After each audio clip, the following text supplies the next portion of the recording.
Assalamualaikum warahmatullahi wabarakatuh.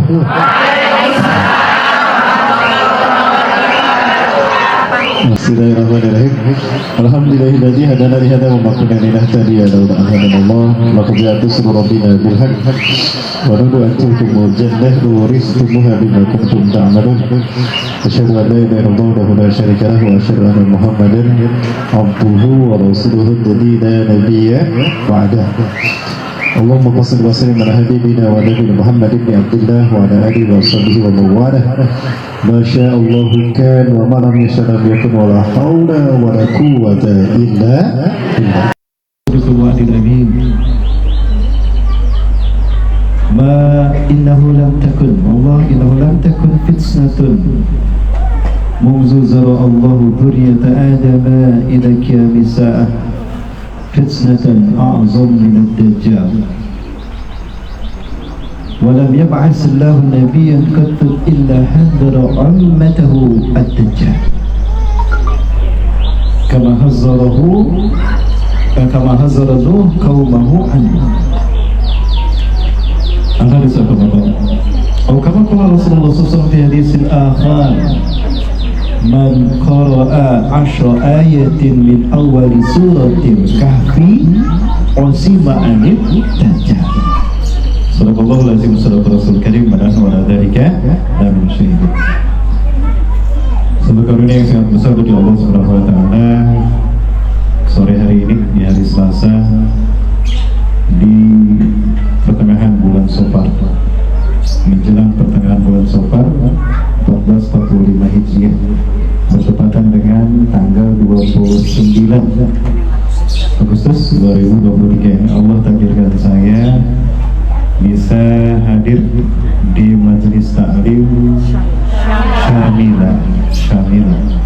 Maka saya bersyukur pada Allah SWT sekali lagi, hari ini saya dipertemukan dengan hamba-hamba Allah yang terbaik yang siap untuk menjadi pejuang Allah di akhir zaman. Betul, Pak? Betul, amin. Salawat dan salam semoga dilimpahkan pada uswah dan qudwah kita Rasulullah Muhammad SAW. Sebaik-baik makhluk Allah yang dihadirkan ke dunia menjadi nikmat yang paling tinggi dari kenikmatan yang Allah berikan pada makhluknya. Maka beruntunglah siapapun yang pernah hidup bersamanya. Beruntunglah mereka yang menjadi umatnya, betapapun tidak pernah bertemu dengannya. Ibu-ibu bangga tidak menjadi umat Rasulullah SAW? Coba saya tanya, apa yang bikin ibu bangga? Kenapa kita harus bangga menjadi umat Nabi Muhammad SAW? Banyak keutamaan Allah berikan kepada umat akhir zaman disebabkan Allah cinta kepada Rasulullah SAW. Jemaah, kalau saya tanya, siapakah manusia yang pertama Allah ciptakan? Jawabannya siapa, Bu? Ada. Nabi Adam. Cengeng Nabi Adam. Oh, sedikit ya. Baik, apakah betul Nabi Adam yang pertama Allah ciptakan atau ada Nabi yang lain? Baik, kita perbaiki. Suatu hari Rasulullah SAW bertemu dengan malaikat Jibril. Ibu-ibu kenal Jibril kan? Siapa Jibril? Menyampaikan wahyu. Malaikat yang menyampaikan wahyu. Tugas lainnya? Nama Jibril, pekerjaan malaikat penurun, pensiunan malaikat penurun wahyu. Banyak tugas malaikat Jibril. Malaikat Jibril itu malaikat Allah yang paling banyak tugasnya, ibu-ibu.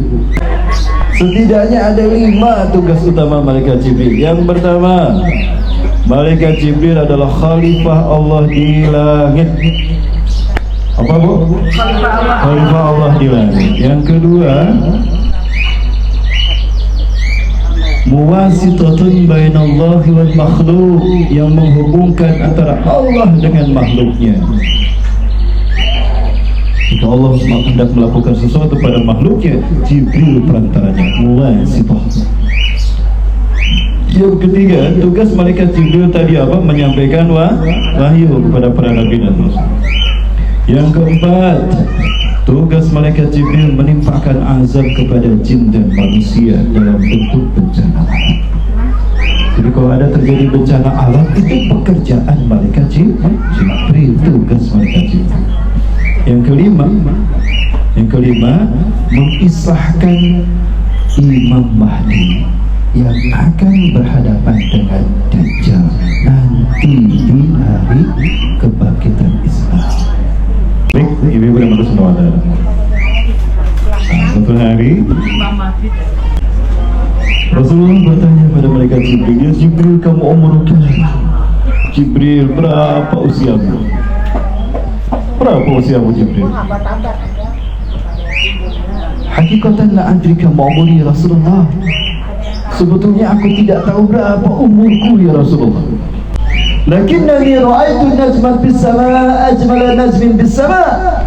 Akan tetapi aku suka melihat ada satu bintang yang sangat indah di langit. Tidak ada bintang yang lebih indah dari bintang ini. Wa huwa yasadu alayya ala kulli rasi sabina alaf marrat. Wa yajharu alayya ala kulli rasi sabina alaf sanah maratan wahidah. Bintang ini muncul 70.000 tahun sekali. Jadi ingatan malaikat Jibril terpaut pada bintang yang paling indah di langit yang muncul 70.000 tahun satu kali. Terlihat hilang. 70.000 tahun berikutnya muncul lagi. Menghilang lagi, muncul lagi 70.000 tahun berikutnya. 70.000 tahun sekali. Wa qad ra'aitu sabina alaf marrat, dan aku sudah melihatnya 70.000 kali. Jadi berapa usia malaikat Jibril saat tidaknya saat itu? 70.000 dikali 70.000. Pinten? Sekian dan terima kasih. Jadi setidaknya ketika ditanya sama malaikat Jibril usianya, ketika ditanya oleh Allah oleh Rasulullah SAW, setidaknya usia malaikat Jibril 4.900.000.000 tahun. 4.900.000.000 tahun. Kebayang gak usia malaikat Jibril? 4.900.000.000 tahun.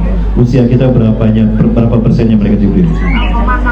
0,0000000 sekian.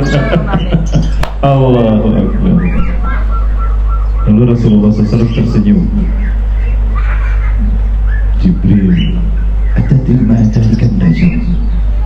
Jibril, kamu tahu bintang yang kau lihat itu siapa? Allahu a'lam wa rasuluhu ya'lam. Allah Maha tahu dan Rasulnya mengetahui. Jibril, innahu ana Jibril. Bintang yang kau lihat itu saya Jibril. Innahu ana.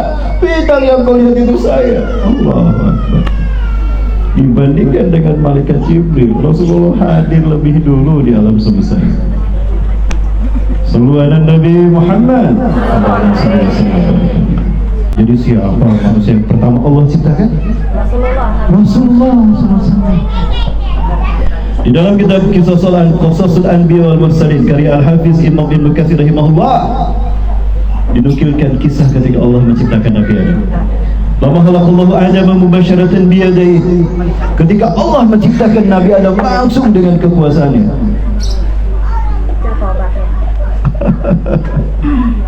Biyadaihi. Wasarahullahu ala suratil insan, dan Allah membentuk Nabi Adam dalam bentukan manusia. Fayanquhu min ruhi ila jasadi Adam. Lalu Allah meniupkan sebagian ruhnya ke dalam jasad Nabi Adam. Fa bi kalimatihi kun fayakun, maka dengan kalimat Allah kun fayakun. Ya Adam alaihi wassalam. Hiduplah Nabi Adam alaihi wassalam. Hidup Nabi Adam. Jantung berputar, darah berputar, beredar, tercipta sistem metabolisme tubuh. Paru-paru berespirasi, oksigen masuk dari hidung ke kerongkongan, masuk ke paru-paru. Nabi Adam bersin, tanda Nabi Adam hidup. Begitu Nabi Adam bersin, ucapan pertama yang keluar adalah Alhamdulillah. Oh, kagum malaikat termasuk Jibril. Hebat, baru hidup udah memuji Allah. Ya rahmukallah ya Adam, yahdikumullah wa yuslihu balakum. Lalu Nabi Adam membuka mata dan mengangkat pandangannya ke atas. Tampaklah arus Allah sangat indah, megah, bergetar. Nabi Adam takjub dengan keindahan arus Allah. Mengalir kalimat-kalimat thayyibah dari lisan Nabi Adam alaihissalam, memuji Allah di arsy yang sangat agung. indah arsy. Subhanallah walhamdulillah wa la ilaha illallah Allah. Tampak pula pilar-pilar menopang arsy Allah. Di antara pilar-pilar yang kokoh yang menopang arsy Allah terbentang dua kalimat, La ilaha illallah Muhammadur Rasulullah. Jauh sebelum langit dan bumi Allah ciptakan, nama Rasulullah SAW sudah tercantum di arsy Allah, di samping nama Allah. Saya yakin Nabi Adam manusia yang pertama Allah ciptakan, bukan Nabi Muhammad. Ya Rabb, qara'tu isman 'inda ismika, lama huwa minal khalqik ya Allah. Aku membaca ada satu nama yang kau sandingkan di samping namamu, pasti dia makhlukmu yang terbaik. Aja, betul ada. Innahu khairu khalqi, Muhammad adalah makhlukku yang terbaik. Laula uhibbu Muhammadan ma khalaqtuka ya Adam. Andai kata aku tidak mencintai Muhammad, aku tidak akan menciptakan engkau Adam. Allahu Akbar. Jemaah, yang pertama Allah ciptakan itu Nabi Muhammad SAW. Jauh sebelum langit dan bumi Allah ciptakan, bumi dan langit Allah ciptakan, Rasulullah sudah hadir di alam semesta dalam bentuk Nur Muhammad. Nabi Adam adalah manusia yang pertama Allah cipta, Allah lahirkan secara fisik. Jadi Nabi Adam itu bukan yang pertama diciptakan, tapi yang pertama kali dilahirkan secara fisik. Nabi Muhammad yang pertama diciptakan, tapi kenapa dilahirkannya di akhir zaman? Karena hidup kita ini pertarungan antara hak dan batin, betul? Hayatuna hadhi asiratun bainal haqqi wal batil. Hidup kita ini adalah pertarungan antara hak dan batil. Berbicara pertarungan, jamaah, yang ditunggu-tunggu babak penyisihan atau babak semifinal atau babak final? Babak final. Kenapa babak final yang ditunggu-tunggu? Menentukan yang menang dan yang kalah. Kalau menentukan babak final, menentukan yang menang dan yang kalah, pemain yang diturunkan, pemain yang cek, pemain cadangan atau pemain yang terbaik? Rasulullah SAW makhluk Allah yang terbaik, diciptakan pertama kali, dilahirkan di babak final, pertarungan antara hak dan batil, untuk menunjukkan kualitas beliau sebagai makhluk Allah yang terbaik. Allah Akbar. Sallu ala Nabi Muhammad. Dengan sebab inilah Allah memberikan banyak keutamaan kepada kita. Yang pertama, jatah surga kita paling banyak dibandingkan umat Nabi yang lain. 2/3 surga sudah dibuking untuk umatnya. Alhamdulillah. Yang kedua, Allah tidak akan menyiksa kita di akhirat sebab cinta Allah kepada Rasulullah SAW. Ummati hadi ummatun marhamatun laisa lahikum bil akhirah. Umatku ini adalah umat yang Allah rahmati. Tidak ada siksaan bagi umatku di akhirat. Alhamdulillah, kita tidak disiksa di akhirat. Senang tidak, Bu? Ibu-ibu senang enggak di akhirat kita tidak disiksa nanti, Bu? Senang sekali. Ada seorang sahabat bertanya, ya Rasulullah, lana dhanbun katsir wa khati'atan katsirah, kaifa idza la nu'adzabu bil akhirah, kaifa nutahhiru qulubana an khati'atina? Ya Rasulullah, kami banyak dosa, kami banyak salah. Kalau kami tidak disiksa di akhirat, lalu bagaimana kami dibersihkan dari dosa-dosa kami? Ajilat iqabukum fid dunya. Allah segerakan siksaan bagi kalian atas dosa-dosa kalian di dunia, tidak di akhirat. Umat Rasulullah SAW di akhirat tinggal menikmati surga, disiksanya di dunia.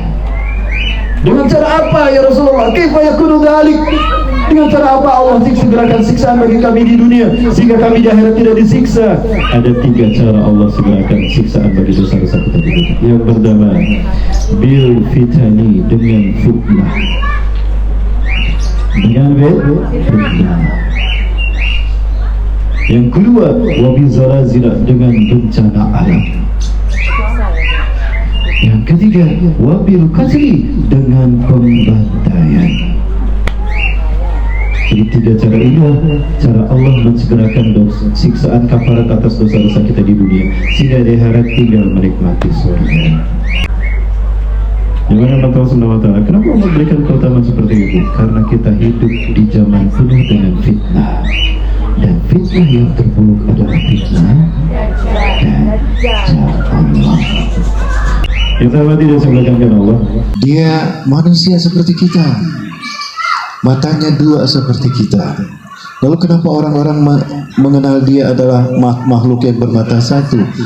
Dia kehilangan mata kanannya ketika dia disalib. Mau dengar ceritanya? Bermula dari Nabi Musa alaihissalam. Ibu, kisahnya terjadi di sini. Ibu dan Allah, ini adalah tempat di mana orang yang bernama Samiri bikin masalah.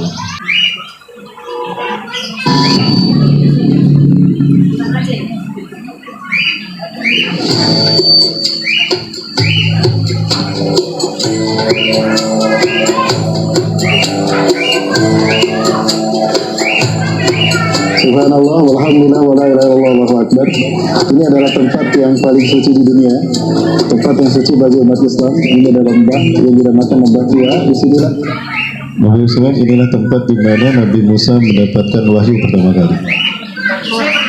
Pernah ke sana bukan? Inilah lembah Tua,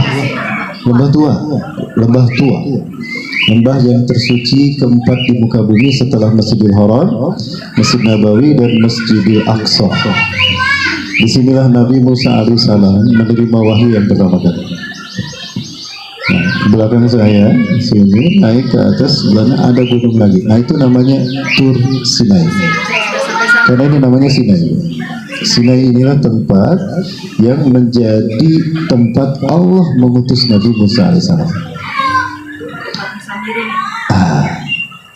Dan di sini pula Nabi Musa alaihissalam menyelamatkan diri dari Fir'aun dan bala tentaranya. Fir'aun sudah tenggelam di Laut Merah. Kemudian bersama 70.000 kaumnya di sini, Bani Israil. Ketika itu Nabi Musa tergesa-gesa pergi naik ke Tur Sinai untuk mendapatkan 10 perintah Allah, 10 commandment. Sementara Bani Israil di sini ditinggal bersama adiknya Harun. Sehingga kemudian Allah bertanya pada Nabi Musa, "Wa ma a'jalaka an qaumika ya Musa?" Hei Musa, kenapa kau tinggalkan kaummu? Kok sendiri aja? Mana kaummu? Hum ada asli, mereka ada di belakangku ya Allah. Harun bersama mereka. Qala inna qad fatanna qaumika wa adallahum as-samiri. Aku memuji kaummu Musa dan mereka disesatkan oleh Samiri. Apa disesatkan oleh Samiri? Mereka menyembah patung anak sapi. Ini patung anak sapinya Bapak. Ini kepalanya, ini telinganya, ini matanya, ini mulutnya, ini kaki depannya, ini belakang. Inilah patung anak sapi. Ada juga menyebutkan ini bekasnya. Terlepas dari itu, inilah bentuk gambaran seperti ini. Mereka sujud menyembah patung anak sapi. Marah Nabi Musa. Faraja Musa ila qaumi ghadbanan asifa. Maka kembalilah Nabi Musa kepada kaumnya dalam keadaan marah yang berlapis-lapis. Sangat marah. Begitu dia, sangat marah. Betul, Nabi Musa menyaksikan kaumnya menyembah patung anak sapi. Ditarik jenggotnya Nabi Harun. Kenapa kau biarkan mereka menyembah patung anak sapi itu? Wahai kakakku, jangan kau tarik jenggotku itu. Demi Allah, aku sudah memperingatkan mereka, tapi Samiri lebih mereka dengar ketimbang kata-kataku. Allahu Akbar. Nah, ini si Samiri yang biangker. Dia ambil patung anak sapi tadi, dilempar, dihancurkan, dibakar sama Nabi Musa, dibuang ke lautan. Sehingga ada orang yang meyakini kalau mati dibakar dan dibuang ke laut. Padahal bukan begitu. Apa tobatnya? Mereka diperintahkan untuk bertobat. Tobatnya apa? Yang menyembah patung anak sapi itu dibunuh oleh yang beriman. Namun kemudian Nabi Musa berdoa, ya Allah, mereka bertengkar ya Allah, mereka akhirnya saling bunuh. Cabut tuh hukumanmu ini ya Allah. Kalau mereka dibiarkan seperti ini, habis umatmu ya Allah. Lalu siapa yang akan menyembahmu ya Rabb? Maka dihentikanlah hukuman tadi. Yang sudah mati, baik dari yang membunuh ataupun yang dihukum dibunuh, itu sama-sama diampuni Allah dan masuk surga. Adapun si Samiri diusir sama Nabi Musa, tidak dibunuh. Kenapa? Yang disesatkannya dibunuh, sementara biang keroknya diusir, tidak dibunuh. Karena yang membunuhnya bukan Nabi Musa, bukan pula Nabi Muhammad SAW, tapi Nabi Isa alaihi salam. Pergilah Samiri mengembara ke setiap negeri di mana para nabi berada, dan di saat itu dia berganti-ganti nama. Setiap kaum dia ganti nama. Datang dia panjang umurnya, sampai sekarang dia masih itu. Bisa diikuti, Bu? Bisa. Ini saya runut biar jelas siapa dia. Nah, dia masuk ke zaman para nabi, dan di zaman Nabi Isa dia berganti nama, bukan Samiri tapi Yudas Iskariot. Sudah mulai tertangkap, Bu, ya? Nah, Nabi Isa alaihissalam, Nabi Isa masih hidup tidak, Bu? Masih. Baik, kita buka Nabi Isa ada di mana ya? Ya. Quran. Quran surat Ali Imran ayat 55. Buka Quran. A'udzu billahi minasyaitonir rajim. Iz qala Allahu ya Isa inni mutawaffika wa rafi'uka ilayya wa mutahhiruka minal ladzina kafaru wa ja'ilun ad-dina tab'uka fawqa alladhina kafaru ila yaumil qiyamah. Al-ayat. Dan ingatlah Muhammad ketika Allah berfirman kepada Isa, hai Isa, ini mutawaffika. Satu, aku akan mewafatkan engkau. Wa rafika ilayya, dan aku akan mengangkatmu ke sisiku. Wa mutahhiruka minal ladzina kafaru, dan aku akan mengangkatmu ke sisiku. Wa ja'ilul ladzina tabuka fawqa ladzina kafaru ila yaumil qiyamah, dan aku akan menjadikan orang-orang yang mengikutimu lebih mulia dan hebat, lebih unggul daripada orang-orang kafir sampai hari kiamat. Al-ayat. Jadi yang pertama Nabi Isa diwafatkan dulu sama Allah. Jemaah, apa arti wafat? Meninggal. Kembali ke Allah. Nah, wafat itu mustarokah, Bunda. Wafat itu bisa berarti mati, bisa berarti tidur. Quran surat Al-An'am ayat ke-60.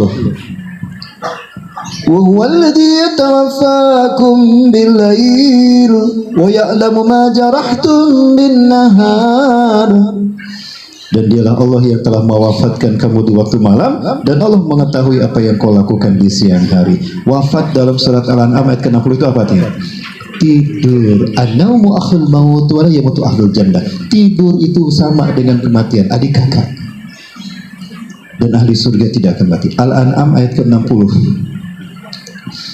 Nah, jadi Nabi Isa satu ditidurkan.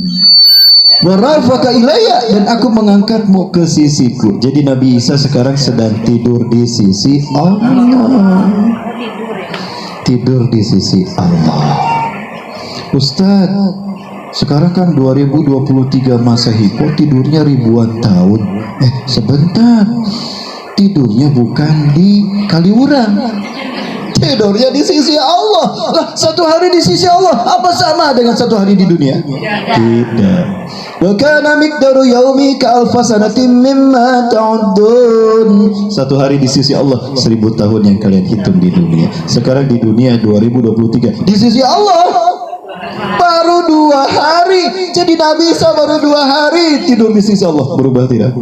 Tidak berubah. Beliau akan turun lagi nanti ketika Islam akan tegak, ketika Dajjal hadir di tempat di mana Imam Mahdi akan melaksanakan sholat subuh berjamaah. Bukan. Berarti hadiahnya nggak ada yang dapat. Bukan. Nabi Isa akan turun nanti di Aleppo. Di Suriah Damaskus, di masjid bermenara putih bunda, bukan masjid Jami. Bukan enten bu, ning Suriah masjid Jami bu. Bu, diturunnya di mana? Di Aleppo. Di sini nih bu, saya perlihatkan. Di bawah Turki, berbatasan dengan Turki. Ini Suriah dan ini Turki. Inilah wilayah yang dulu terkena gempa. Ya, ada Gaziantep, di sini ada Kahramanmaras, ada Hayat. Dan ini masjidnya. Waqad uqimatis shalah, dan salat sudah dikumandangkan iqamatnya. Allahu akbar, Allahu akbar. Sudah dikumandangkan. Wa imamukum minkum, dan imamnya salah satu dari kalian. Imam Mahdi, cucu cicit Rasulullah SAW. Namanya sama dengan namaku, dan nama ayahnya sama dengan nama ayahku. Ya Allah, kisah mu'atan, dia akan memenuhi dunia dengan keadilan dan kesejahteraan. Kama muliat sulman majuran, sebagaimana sebelumnya penuh dengan kezaliman dan kesembarangan. Jadi kalau Imam Mahdi datang nanti, dunia aman sejahtera. Umat Islam memimpin dunia, hutang kita lunas dan kita kaya raya. Betul, itu Rasulullah bilang. Dan Isa bin Maryam, Imam Mahdi meluruskan saf salat kalian. Ayo luruskan saf salat, lurus. Udah lurus, Imam Mahdi masih diam aja gini. Kok imam kita nggak takbir ya? Kita udah lurus loh. Sopo sing dienteni. Turun malaikat Jibril. Jangan dulu komat imam. Nabi Isa mau ikut salat berjamaah. Tersenyum Imam Mahdi. Nabi Isa mau ikut turun salat berjamaah, dia akan kita jadikan imam.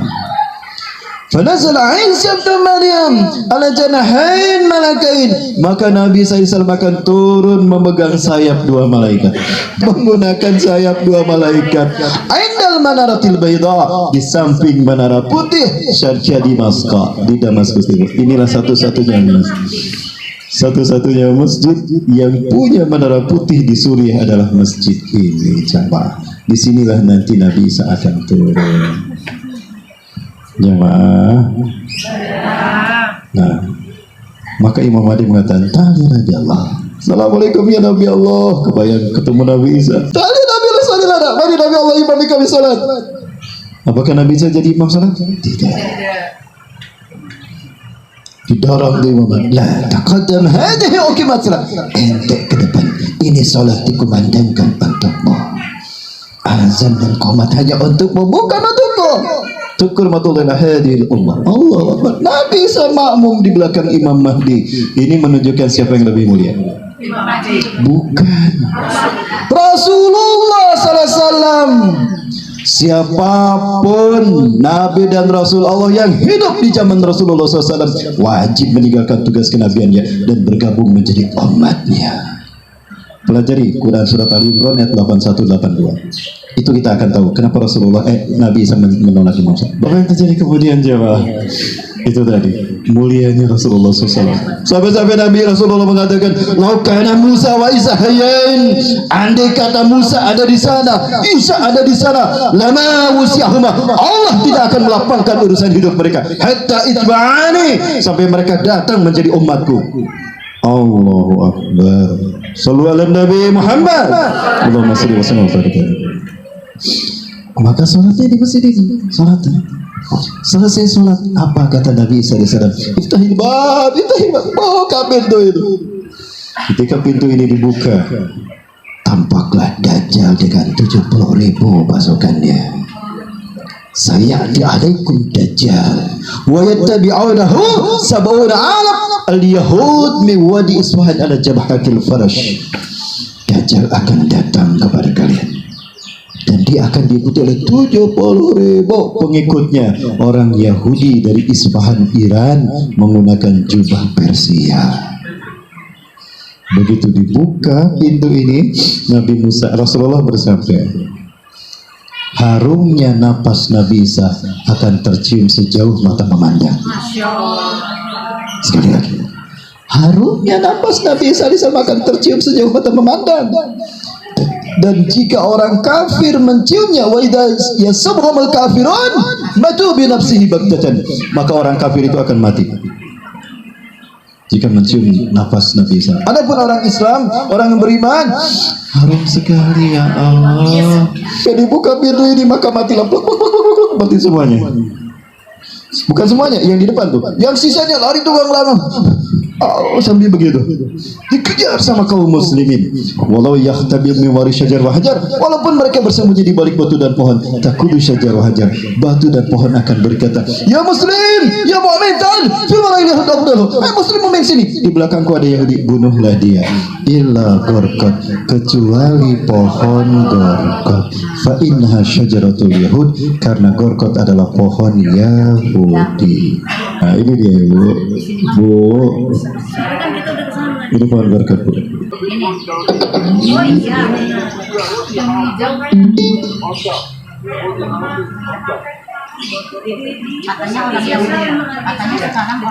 Jadi orang-orang Yahudi tidak, kalau mereka sudah meraih ini tidak jauh dari Masjidil Aqsa. Inilah Yerusalem sekarang. Kalau orang Yahudi mengambil alih sebuah tempat, mereka selalu memilih puncak bukit untuk menjadi rumah. Orang Yahudi itu nggak pernah berani bikin rumah di pinggir jalan, karena mereka tahu perbuatan jahat mereka akan dihukum Allah. Mereka takut dihukum manusia, maka mereka tinggal di puncak gunung, di puncak bukit. Nah di bawahnya, di luar rumah mereka tanam pohon-pohon besar. Ini belum tumbuh ya, ditanam pohon-pohon besar, batu-batu besar. Makanya batu dan pohon akan bicara, kecuali gorkot. Gorkot yang ini makanya. Adapun mereka di pinggir jalan, mereka nanam pohon gorkot di pinggir jalan. Ini pohon gorkotnya ini. Nah ini pohon gorkot.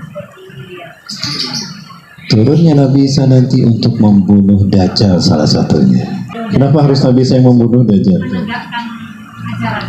Nah kita bedah, dari sinilah asal muasal keyakinan agama Kristen. Oh, ini Masjidil Aqsa. Ini dia perjalanan kami Road to Al-Aqsa. Inilah Baitul Maqdis, gambaran dari perkampungan yang dulu tinggal, rumah-rumah yang ditinggali para nabi dan rasul Bani Israil. Seperti ini Bu, gang-gangnya.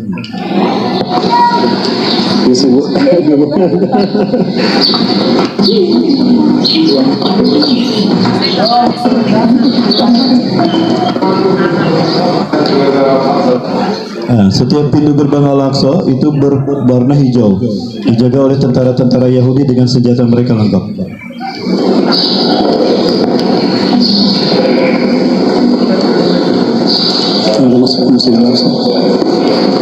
Lihat tentara-tentara Yahudi lengkap dengan senjata mereka. Inilah kondisi ketika kita memasuki Masjidil Aqsa. Ini 2017 Bu. Bulan apa ya? Agustus. Lebih banyak lagi Bu, insya Allah. Ya Bu.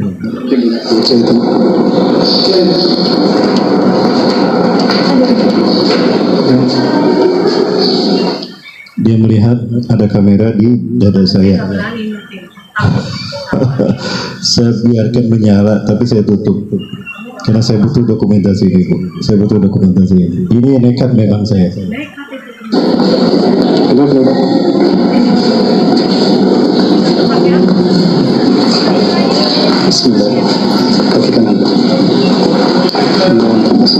Nah kita sudah memasuki Masjidil Aqsa. Pintunya sudah kita lewat. Assalamualaikum warahmatullahi.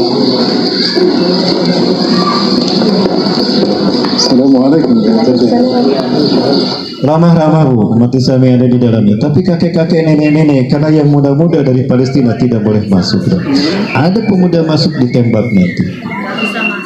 Nah inilah area Al-Aqsa Bapak Ibu. Nah disinilah terjadinya peristiwa itu bermula. Dulu di zaman Nabi Zakaria alaihissalam. Nabi Zakaria itu adalah pamannya Siti Maryam.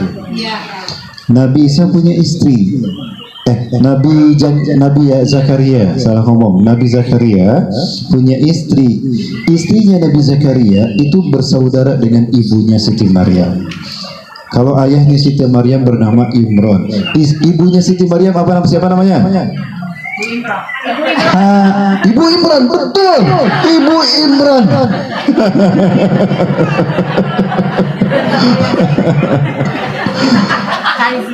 Ibunya Siti Maryam bernama Hannah binti Fakus.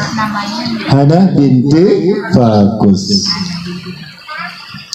Hana binti Fakus. Nah, jadi Nabi Zakaria adalah pamannya Siti Maryam. Disinilah Nabi Zakaria memelihara Siti Maryam, tepatnya di mihrabnya. Ini, Bapak Ibu sekalian, kalau kita masuk ke dalam, nah sebentar boleh Ibu. Diperlihatkan dulu. Nah, kita melewati kebun tadi, naik tangga, sampailah kita di altar ini, di lantai ini. Nah, disinilah terdapat masjid besar pertama. Inilah Dome of the Rock atau Kubatus Sohra. Kenapa dinamakan Dome of the Rock atau Kubatus Sohra? Saya arahkan ke sini karena di sini ada posko Israel. Nah, ada tentara Israel di sini dengan senjata mereka. Jadi kalau ada pemuda Palestina,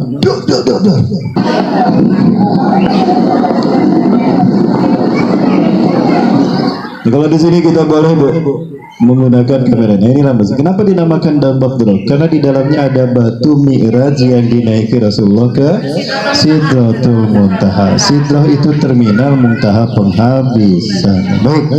Ini batunya. Mau lihat batunya, Bu? Ah, ini batunya nih.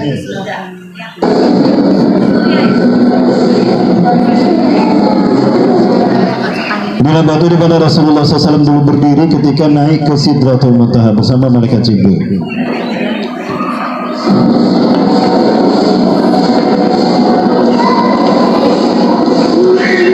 Ini bagian dalam dari kubah emasnya. Bagian luarnya dari emas. Ini emas Bapak Ibu. Ini emas. Ya. Dan ini ada pilar, di mana pilar ini ada lubangnya. Kita bisa menyentuh batu Mi'raj ini dengan tangan kita, tapi hanya satu tangan yang bisa masuk. Ini dari Kazakhstan. Nah, maka ketika kita pegang, batu itu lengket, cepol. Ketika kita cium, oh bau minyak kasturi, wangi minyak kasturi. Ah, ini kasturinya nih Bu. Ini kasturinya. Jadi sengaja saya bawa oleh-oleh dari sana. Ya, saya bawa, tapi saya kemas dalam kemasan Indonesia, Bapak Ibu. Bapak Ibu yang membutuhkan silakan, ada teman kami nanti melayani. Juga ada obatnya biar kita sehat. Jangan obat kimia Bu. Walburga ini obat herbal luar biasa. Yang dulu Nabi Musa meminumnya dengan obat ini dan sembuh sakitnya. Allah Allah. Kembalilah ke alam. Allah sudah karuniakan alam ini untuk kita. Makanya di sini banyak obat-obatannya tumbuh semua ya. Alhamdulillah. Halo? Jemaah. Baik, jemaah mati Allah. Nah. Kemudian kalau kita melewati Masjid Kibli tadi, sebentar, ini batunya terapung tidak Bu? Terapung Bu, batunya terapung, kita bisa sholat di bawahnya. Ini pintu masuknya nih. Nah ini pintu masuk ke bawah batu. Ah, bagian bawahnya Bu.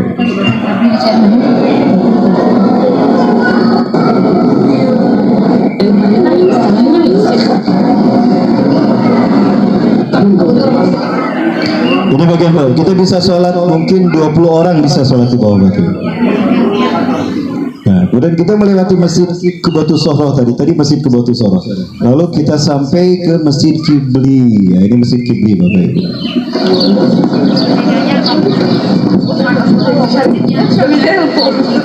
Ini gadis-gadis yang ada di sana. Cantik-cantik. Kameranya kok gadis cantik ya? Nah, ini Masjid Kibli. Di masjid inilah salat pertama kali menghadap ke Ka'bah. Ka'bah di belakang masjid ini. 16 sampai 17 tahun kiblat kita ini yang pertama Bu. Inilah kiblat para nabi Al-Aqsa. Tapi orang-orang Yahudi datang, cie, katanya agamanya paling sempurna, nabinya paling hebat. Kok kiblatnya sama dengan kami? Berarti kami dong yang paling hebat. Para sahabat gak enak. Ya Rasulullah, tolong pindahkan dong kiblatnya ke Ka'bah. Orang Yahudi ngomong gitu terus. Bayangkan, setiap ada sahabat ngomong gitu, Rasulullah, ya Allah, arahkan kiblat kami ke Mekah ya Allah. Datang lagi sahabat, ya Allah. Datang sahabat, oh. Bayangkan Bu, 16 sampai 17 bulan Rasulullah begini. Pegel nggak Bu? Maka turun Al-Baqarah 144. Qad nara taqallaba wajhika fis samaa falanuwalliyannaka qiblatan tardah fawalli wajhaka syatral masjidil haram. Setelah turun Al-Baqarah 144, kiblat kita mengarah ke Masjidil Haram. Salat pertamanya salat di Masjid Kibli yang berkubah hitam itu. Makanya dinamakan Masjid Kibli, kiblat. Salatnya salat asar. Jamaah, nah di areal inilah Nabi Isa alaihissalam dibesarkan, dan di areal inilah fitnah itu terjadi. Nabi Isa dipelihara oleh mihrabnya Siti Maryam belum dilihat. Mau lihat mihrab Siti Maryam? Ini mihrab Siti Maryam. Nah Bapak Ibu, kalau ke sebelah sana, nah kita sebelah sana, ini ada tangga ke bawah, itu nama masuk ke mihrab, ke Masjid Marwani. Nah ini mihrab masuk, ini masuknya di Marwani.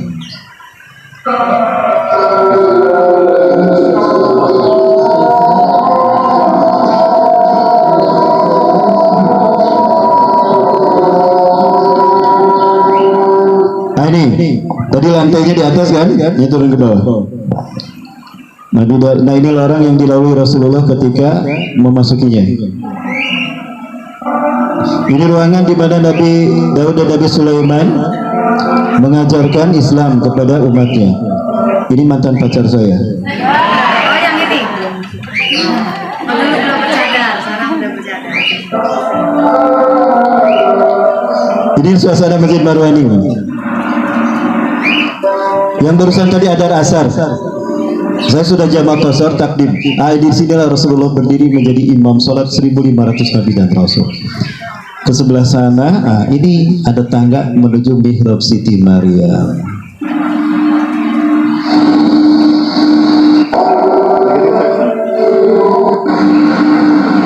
Ini tangganya menuju mihrab Siti Maryam. Inilah tangga, ya kita masuk sama-sama. Subhanallah Bu, saya merasakan seolah-olah Siti Maryam masih hidup. Saya bayangkan yang kisah saya baca, di sini, oh ini, Masya Allah Bu, Allahu Akbar.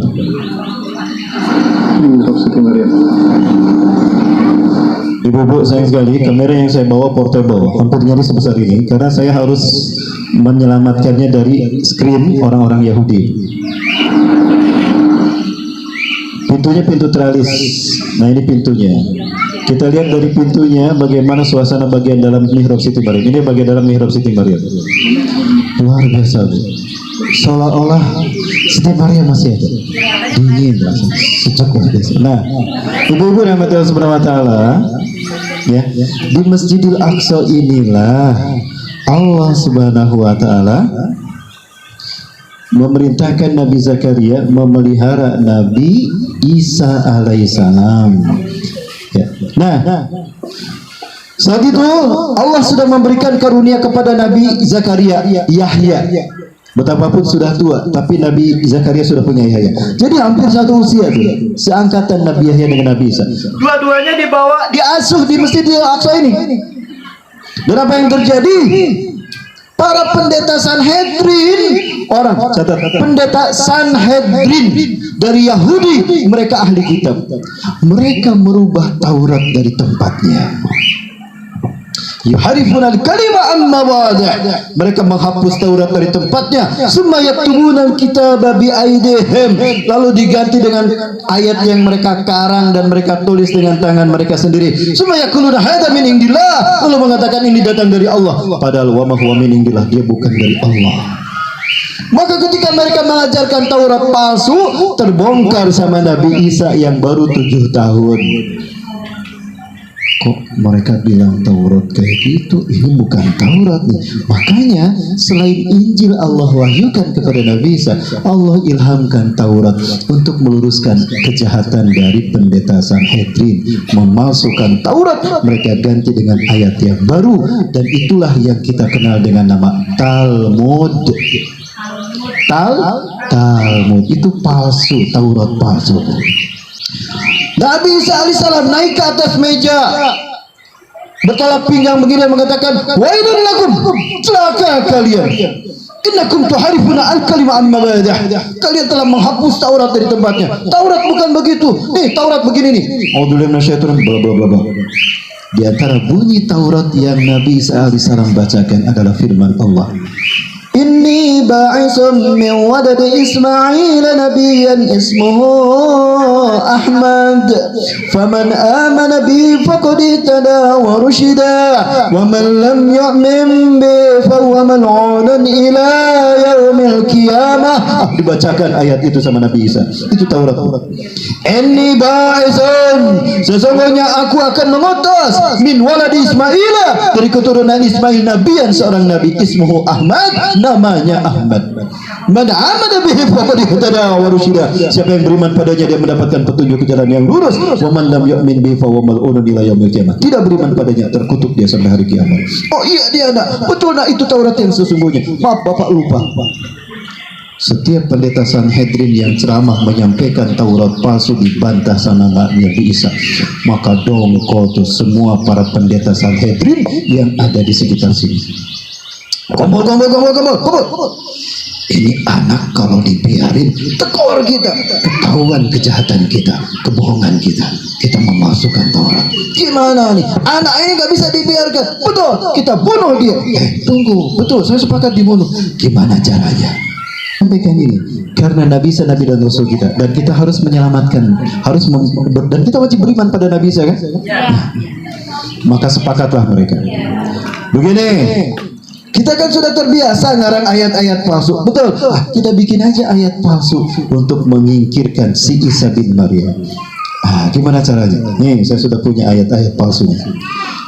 Hebat kamu, hebat, cerdas kamu. Iyalah, pendeta Sanhedrin. Itu semua kelompok itu namanya Sanhedrin. Pendeta Sanhedrin itu nama sebuah kabilah tertinggi, sekte tertinggi orang ahli kitab saat itu di sini. Saat itu yang menjadi raja di sekitar sini adalah Herodes, raja Romawi. Mereka, Tuhan bingung, the confuseness of God.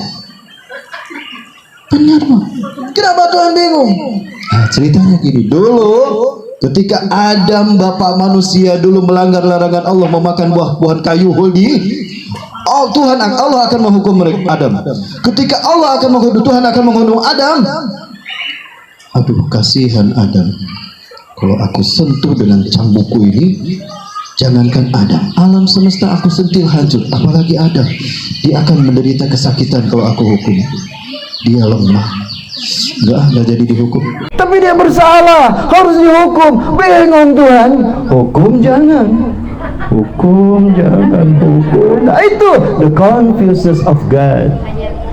Bingungnya Tuhan. Ini yang dikarang pendeta Yahudi Sanhedrin. Di sini loh Bu kisahnya Bu. Aduh gimana? Tuhan punya ide. Masa Tuhan kayak kita? Inilah sesatnya mereka. Apa idenya? Aku Tuhan, Tuhan immortal, Tuhan tidak mati. Aku punya ide. Kalau begitu jangan Adam yang dihukum, aku saja yang dihukum. Aku tidak mati, sehebat apapun siksaan itu aku tidak akan mati. Berarti aku harus menjelma menjadi manusia. Jibril, tanya Jibril, sini Jibril, catat maklumat Tuhan. Baik, Jibril buka laptop. Jibril mencatat maklumat Tuhan. 1. Tuhan menjelma menjadi manusia. Baik. Berikutnya bingung Tuhan, kalau aku menjelma menjadi manusia, gimana aku turun ke dunia? Tuhan bingung, aku turun gimana? Kalau aku turun muncul begitu saja, simsalabim abrakadabra, mereka tidak akan percaya saya. Oh, berarti aku harus lahir secara normal. Jibril nomor 2, Tuhan lahir secara normal. Nah, kalau Tuhan lahir secara normal, tunggu, siapa wanita yang harus melahirkan Tuhan? Bingung Tuhan, terlalu banyak wanitanya. Mana nih yang harus dipilih? Jibril mengatakan, Tuhan, boleh saya ngasih masukan? Jibril ngasih masukan sama Tuhan. Tuhan, Engkau pernah mengutus aku ke Nazaret. Di Nazaret ada seorang wanita suci. Dia hanya beribadah. Dia masih suci, tidak disentuh oleh seorang laki-laki pun. Dia Maryam bintu Imran. Dia masih suci Jibril. Iya, masa Tuhan tidak tahu? Inilah sesatnya pendeta Sanhedrin. Baik Jibril, ihbit ilal ardi kulli Maryama li'annani sangfu min ila jasad ila rahmiha. Sampaikan Jibril kepada Maryam, kepada Maria, mereka menyebutnya Maria, kepada Maria, akan aku tiupkan sebagian ruhku ke dalamnya sehingga dia akan mengandung aku. Maka Maria pun mengandung Yesus, dan Yesus pun lahir untuk menebus dosa manusia. Dari situlah doktrin Yesus sang penebus dosa manusia. Yesus Kristus harus disalib. Paham sekarang jemaah? Itulah Bu maksudnya, Bu. Intinya ingin menyingkirkan Nabi Isa alaihissalam. Berita ini dihasutkanlah kepada Raja Herodes, Raja Romawi. Kurang ajar tuh si Isa. Nabi Isa paham nyawanya tidak aman, maka Nabi Isa pergi seorang diri.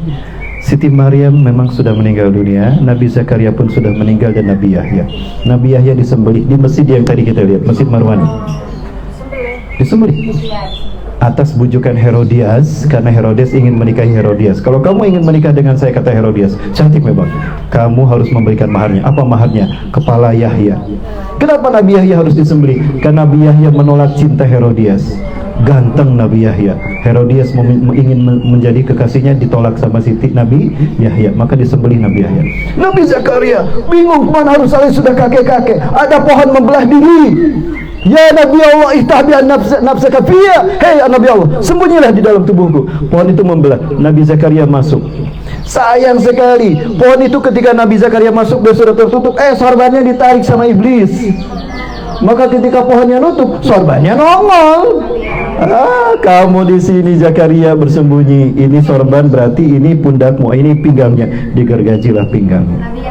Nabi Zakaria, Nabi Yahya tadi yang disembelih. Nabi Isa tinggal seorang diri. Pergilah Nabi Isa alaihissalam.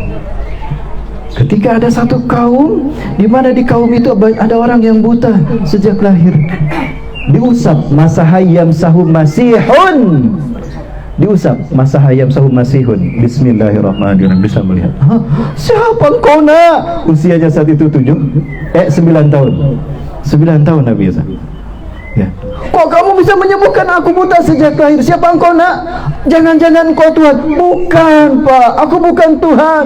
Aku hamba Allah, Isa bin Maryam. Oh bapak-bapak sekalian, anak ini menyembuhkan saya. Siapa namamu nak? Aku Isa bin Maryam, aku Nabi dan Rasul Allah. Dakwahlah Nabi Isa, maka berimanlah mereka. Maka muncullah kaum Nasrani. Di antara mereka ada Barnabas, pengikut Nabi Isa yang setia. Ada juga Zarnab bin Bar'ana yang sampai hari ini masih hidup. Pergi lagi pada satu kaum, ada yang berpenyakit belang sopak yang lama-lama putih gitu kan. Diusap masahayam sahum masihun. Al-Masih yang menyembuhkan dengan mengusap. Al-Masih sembuh. Beriman mereka semua. Sampai Nabi berusia 33 sampai 35 tahun. Saat itu berada di mana? Kemungkinan besar berada di tempat kelahirannya. Bu, Nabi Isa lahir di mana? Ini dia. Di sini. Jericho. Inilah yang bernama Jericho. Ariha. Jericho orang Yahudi menyebutnya, kita menyebutnya Ariha. Bukan di Bethlehem. Saya 4 kali ke Bethlehem tidak melihat pohon kurma, nggak ada Bu. Ternyata lahirnya di Jericho. Nah, mundur kita ke belakang, ada ada Havana Temptation. Di sini nih kebun kurmanya berada. Ini airnya masih ada sampai sekarang. Inilah air yang diminum oleh Siti Maryam, air Jericho, Ariha. Haus Siti Maryam. Lemes, bayangkan, dari Yerusalem Al-Quds, Al-Aqsa jalan demi melindungi bayinya agar lahir tidak ada yang tahu. Beratnya tanggung jawab yang harus dipikul oleh Siti Maryam, melahirkan tanpa seorang suami, bayangkan. Apa nanti kata orang-orang begitu kan? Allah Akbar. Tapi Siti Maryam menerima ini dengan ikhlas. Jemaah, bersandar Siti Maryam ke pohon. Ini pohon kurmanya. Nama kurmanya Maju. Nah, disinilah Nabi Isa sampai, tepatnya di tanah ini. Sebentar. Ini pohon kurmanya, Bu. Dan bukan di bulan Desember. 25 Desember turun salju kan? Kurmanya berbuah tidak di musim salju? Tidak. Lahirnya di bulan Agustus. Di bulan Agustus adalah bulan panen kurma. Makanya kurmanya berbuah. Nah, di tempat ini kemungkinan besar Nabi Isa diangkat. Nabi Isa alaihissalam sembunyi. Sembunyilah kalian. Ada seseorang datang. Wa'ilun lakum, celaka kita. Wa'ilun lana. Kenapa? Itu Herodes, Raja Romawi dan pasukannya datang. Mereka dihasut oleh para pendeta Sanhedrin untuk menangkap Anda, Tuanku. Mereka membawa 12 salib dan yang terbesar untuk Anda, Tuan. Bersembunyilah Anda. Baik, sekarang bersembunyi. Tapi sebelum kalian bersembunyi, man ansori ilallah, siapa yang akan menolong aku untuk menegakkan agama Allah? Nahnu ansarullah, kami semua penolong Allah. Baik, terima kasih. Sekarang masuklah kalian. Ingat kata Nabi Isa, ini pesan Nabi Isa yang terakhir. Kelak di antara kalian ada orang yang akan mengkhianatiku dan dia menggantikan tempat kedudukanku. Paham, Bu? Sembunyilah semua. Sembunyilah semuanya. Datanglah Herodes. Kesini nih. Mana si Isa bin Maryam? Aku tahu kalian bersembunyi, termasuk kamu, Isa.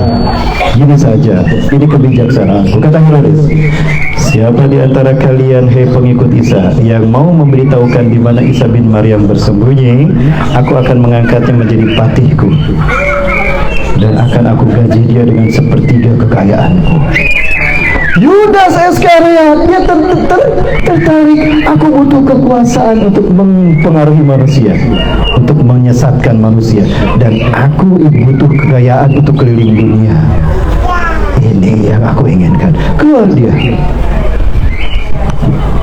Aku tahu di mana Al-Masih bersembunyi. Tuh di sana. Ikuti aku. Tapi ingat, kamu jadikan aku patihmu dan kamu beri aku sepertiga kekayaanmu. Baik. Kamu ikuti dia, tangkap dia hidup-hidup. Baik. Ketika Yudas akan masuk ke tempat Nabi Isa bersembunyi, Allah berfirman tadi, Ali Imran 55. Isqalallahu ya Isa ini mutawafika, ditidurkan. Warafuka ilayya, diangkat. Jadi Nabi Isa ada tidak di situ? Tidak ada, sudah diangkat. Begitu dilihat, kok nggak ada? Tadi di sini Isa bin Maryam, kemana dia? Di saat itu dia mengalami peristiwa apa? Diserupakan oleh Allah menjadi Isa bin Maryam. Yudas Allah serupakan menjadi Isa bin Maryam. Quran surat An-Nisa 157. Wa qalim inna qatalna al-Masiha Isa ibn Maryam Rasulullah. Dan klaim para pendeta Sanhedrin Yahudi, kami telah membunuh Isa bin Maryam utusan Allah. Dibantah sama Allah, wa ma salabuhu wa ma qataluhu wa ma salabuhu walakin syubha lahum. Mereka tidak membunuh Isa bin Maryam dan tidak pula menyalibnya, tapi Allah serupakan untuknya. Yudas yang berkhianat memberitahukan di mana Nabi Isa bersembunyi, Allah serupakan menjadi Isa bin Maryam. Jelas Bu ya? Keluarlah dia. Kemana tadi Isa di sini? Datang tetap. Oh, kok jadi aku yang ditangkap? Oh, aku yang ditangkap. Aku bukan Yudas. Lastu Yudas. Aku lastu Isa. Ana Yudas ada di alam kubilai. Aku Yudas yang menunjukkan kamu tadi. Udah mus menang baik toh. Wajahmu tuh wajah Isa toh. Wajahmu wajah Isa. Gemparlah pengikut Nabi Isa. Nabi Isa ditangkap. Tidak, kata Barnabas. Itu Yudas yang Allah serupakan. Allah. Dialah yang ditangkap dan dialah yang disalib siapa? Dan di zaman Nabi Musa bernama Samiri. Dia orang yang sama. Tidak cukup dengan doa kita berlindung dari dajjal, harus dengan ilmu. Ini ilmunya Quran dan Sunnah. Allah Akbar.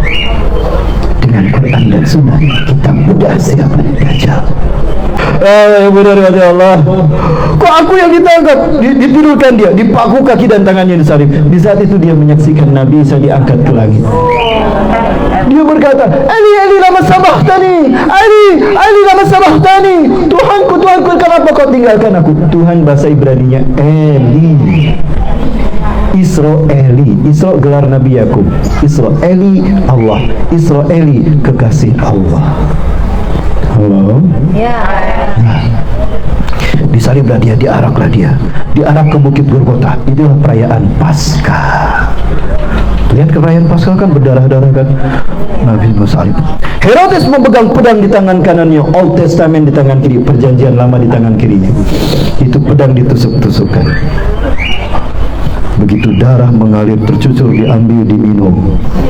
Keyakinan mereka, jika ada bagian tubuh Yesus Kristus bersatu dalam tubuh mereka, mereka tidak akan disentuh api neraka. Maka mereka itu rukun kelima agama Kristen, Ekaristi Holy Water. Ada banyak tusukan pedang, dagingnya terkelupas, diambil, dimakan. Selesai kebaktian, pendeta memegang nampan, ada roti di sana, rotinya kecil dibagi-bagi. Terima, haleluya. Makan Tuhan ya. Ekaristi. Tuhan dimakan. Ekaristi Gusti Kudus. Di antara tusukan pedang itu menusuk mata kanannya. Inilah peristiwa hilang, cacatnya, pecahnya mata kanan Dajjal. Tidak mati ya. Allah Akbar. Sudah mulai terbongkar? Iya. Ibu sudah jelaskan masalahnya. Allah Akbar. Harus dengan ilmu kita memahami Dajjal. Allah. Jangan dimati Allah Subhanahu wa taala. Masih bersama saya? Masya Allah. Ayah bunda yang dimati Allah. Inilah kisah yang selama ini saya pendam dalam hati saya, bunda. Ini hadisnya. Ini hadisnya. Udah kembali lagi ke sana, bunda.